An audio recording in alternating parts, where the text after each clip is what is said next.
안녕하세요 여러분, 성공합시다. 성경에서 하나님이 일을 하시는 방법은 항상 동일한데요. 바로 사람을 통해서예요.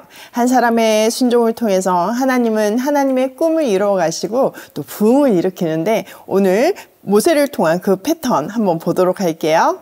1절, 주님께서 모세에게 말씀하셨다. 너는 가서 내가 이집트 땅에서 데리고 올라온 이 백성을 이끌고 여기를 떠나서 내가 아브라함과 이삭과 야곱에게 맹세하고 그들의 자손에게 주겠다고 약속한 그 땅으로 올라가거라. 내가 한 천사를 보낼 터이니 그가 너를 인도할 것이다. 나는 가나안 사람과 아모리 사람과 헷 사람과 브리스 사람과 히위 사람과 여부스 사람을 쫓아내겠다. 자, 바로 앞장에서 금송아지 사건으로 인해서 하나님은 진노하셨고 23,000명이 죽임을 당했어요. 그렇게 그 사건이 일단락이 지어졌을 때 하나님은 모세에게 시내산을 떠나서 그 약속의 땅 가나안으로 올라가라고 말씀하세요. 비록 우상 숭배로 인해서 화가 너무 많이 나셨지만요, 아브라함, 이삭, 야곱을 통해서 주신 그 언약은 신실하게 성취하실 것이라는 것을 말씀하시는 거죠. 또 한 천사를 보내주시는데 그가 그들을 인도하고 또 가나안 땅의 원주민들을 쫓아내게 하시겠대요. 자, 3절. 너희는 이제 곧 젖과 꿀이 흐르는 땅으로 들어간다. 그러나 나는 너희와 함께 올라가지 않겠다. 너희는 고집이 센 백성이므로 내가 너희와 함께 가다가는 너희를 없애버릴지도 모르기 때문이다. 큰일 났어요. 약속대로 젖과 꿀이 흐르는 약속의 땅에 가게는 되는데 제일 중요한 하나님이 함께 가시지 않겠다고 이렇게 폭탄 선언을 하시네요. 사실 아무리 좋은 조건이 있어도 하나님이 함께 하지 않으시면 아무 소용이 없는 거잖아요. 하나님 지금 그렇게 하시겠다는 거예요. 그런데 함께 가시지 않겠다는 이유가 이스라엘 백성들을 사랑하기 때문에 그 배려에서 시작되었어요. 거룩하신 하나님이 함께 하신다면 제약 가운데 있는 그들이 그 거룩함을 견디지 못하고 살아남지 못할 것이기 때문이죠. 자, 어떻게 될까요? 4절, 백성은 이렇듯 참담한 말씀을 전해 듣고 통곡하였다. 그리고 그들은 아무도 장식품을 몸에 걸치지 않았다.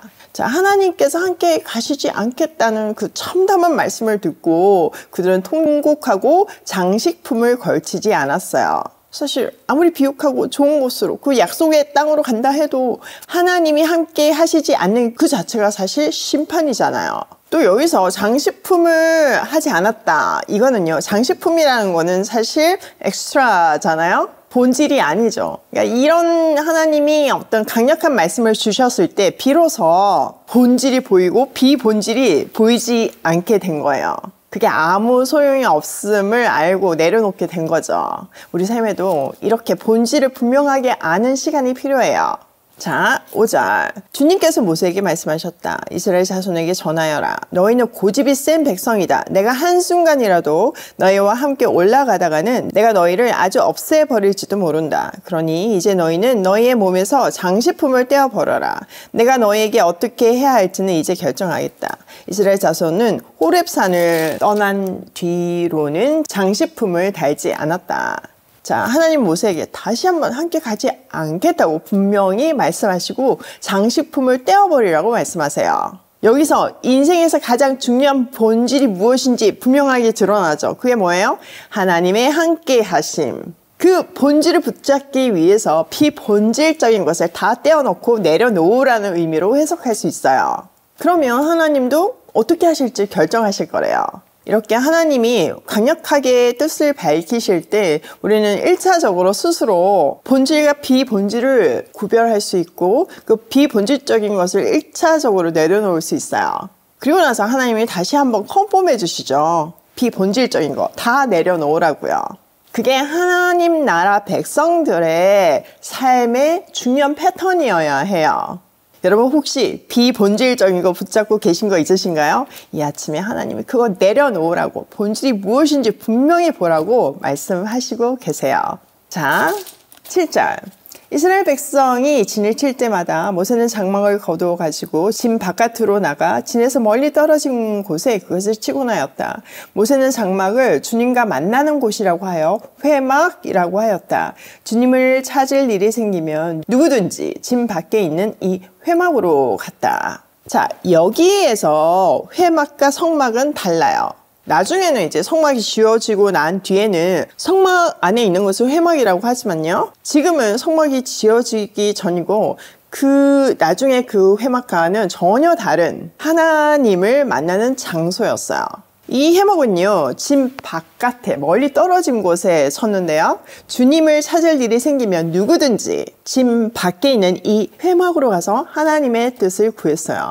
그러니까 우리는 가끔 우리가 이 진 안, 어떤 세상 속에서 내 바운더리 안에서 생활 공간에서 살고는 있지만 때로 정말 하나님이 필요할 때가 있잖아요. 그럴 때는 진 바깥, 구별되어서 하나님을 찾아야 된다는 메시지가 이 안에 들어있는 거예요. 그 회막이 때로는 기도원이 될 수도 있고 선교가 될 수도 있고 오일 패밀리 파티가 될 수도 있지만요. 사실 그거는 공간적인 개념이다 보다는 어떤 영적인 개념이에요. 시간적인 개념이라고 볼 수 있는 거죠. 그래서 매일 아침 우리가 세상과 분리되어서 하나님 앞에 오늘 하루를 어떻게 살아야 하는지 그 뜻을 묻는 것 자체가 회막 앞에 서는 일이에요. 8절. 모세가 그리로 나아갈 때면 백성은 모두 일어나서 저마다 자기 장막 어귀에 서서 모세가 장막으로 들어갈 때까지 그 뒤를 지켜보았다. 모세가 장막에 들어가면 구름 기둥이 내려와서 장막 어귀에 서고 주님께서 모세와 말씀하셨다. 백성은 장막 어귀에 서 있는 구름 기둥을 보면 모두 일어섰다. 그리고 저마다 자기 장막 어귀에서 엎드려 주님을 경배하였다. 자, 모세가 회막으로 가면요, 모든 백성들이 그를 지켜보았어요. 그리고 자기 장막 입구에 서가지고 모세가 그 회막 안으로 들어가는 것도 지켜보았죠. 자, 모세가 장막 안에 들어가면 하나님의 임재를 상징하는 구름 기둥이 하늘로부터 내려와가지고 장막 어귀에 서고 주님께서 모세와 친히 말씀하셨어요. 장막 어귀의 구름 기둥을 보면 백성들은 모두 일어나가지고 저마다 자기 장막 어귀에 엎드려가지고, 그러니까 자기 있는 자리에서 엎드려서 주님을 경배했죠. 그러니까 모세가 백성을 대표해가지고 나아갔으면 우리가 추정할 수 있는 거죠. 하나님의 마음으로 애통하는 한 사람을 통해서 하나님이 임재하시는 부흥이 일어나는 것을 알 수 있어요. 자, 11절. 주님께서는 마치 사람이 자기 친구에게 말하듯이 모세의 얼굴을 마주하고 말씀하셨다. 모세가 진으로 돌아가도 눈의 아들이며 모세의 젊은 부관인 여호수아는 장막을 떠나지 않았다. 주님은 마치 친구에게 말하듯이 친근하게 모세와 말씀하셨어요. 얼마나 친밀했는지 강조하고 있는 거죠. 너무 부럽지 않아요? 우리에게도 이 하나님과의 친밀함, 그 사귐이 필요해요. 그거는 하루아침에 되는 게 아니라 사람을 사귈 때도 서로 알아가는 시간이 필요하고 오랜 시간이 필요하듯이 하나님을 알아가고 또 오랜 사귐을 통해서 이 친밀감이 만들어져요. 자, 모세가 이렇게 하나님을 만나고 진으로 다시 돌아갔을 때에도 여호수아는 장막을 떠나지 않았어요. 자, 여호수아가 누군가요? 다음 세대잖아요. 다음 세대 리더잖아요.